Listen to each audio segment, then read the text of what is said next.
Several Rochester City School District meetings planned for this week address the chronic issue of students missing in school. Leaders weigh in on their plans and efforts to engage parents and caregivers. Michaela Singleton shares this story with us. Rochester City School District pushing back on the facts and figures around chronic absenteeism. At just a little more than 60 days into the school year, more than 50% of the district's 22,000 students are considered chronically absent. 11,000 students are not missing school each day. That's one thing I really want to harp on, you know what I mean? It's just when I heard that or I saw that statistic, I was like, no, that's not true. Interim Superintendent Demario Strickland sits down with me sharing the state's definition of chronic absenteeism, missing 10% or more of school days.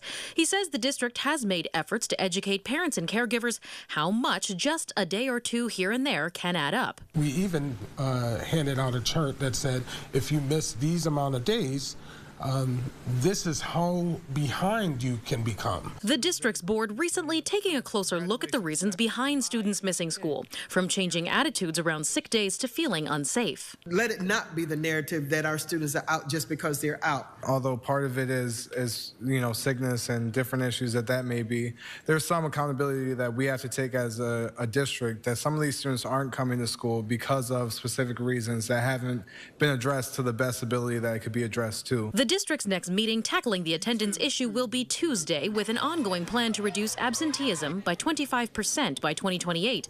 However, one county leader says there's something missing from all these plans. There has to be a level of urgency to it, and I think that's what's lacking in this plan. Mercedes Vasquez-Simmons has her own community meeting planned Thursday, both as a Monroe County Legislator and Executive Director of the Latino Youth Development Center. She invites the community to share their own stories about what's keeping their kids out of school.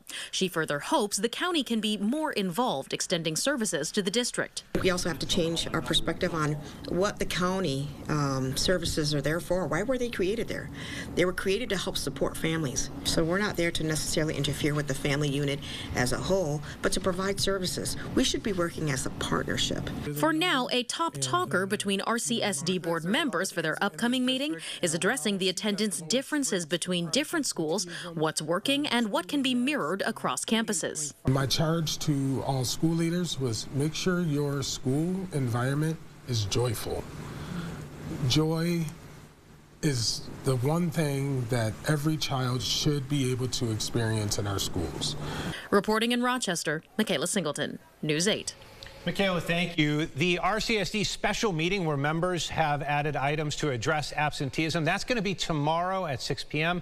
Then the meeting by Mercedes Vasquez-Simmons titled Save Our Kids, that's going to be held over at the Central Church of Christ. That's going to be Thursday at 6.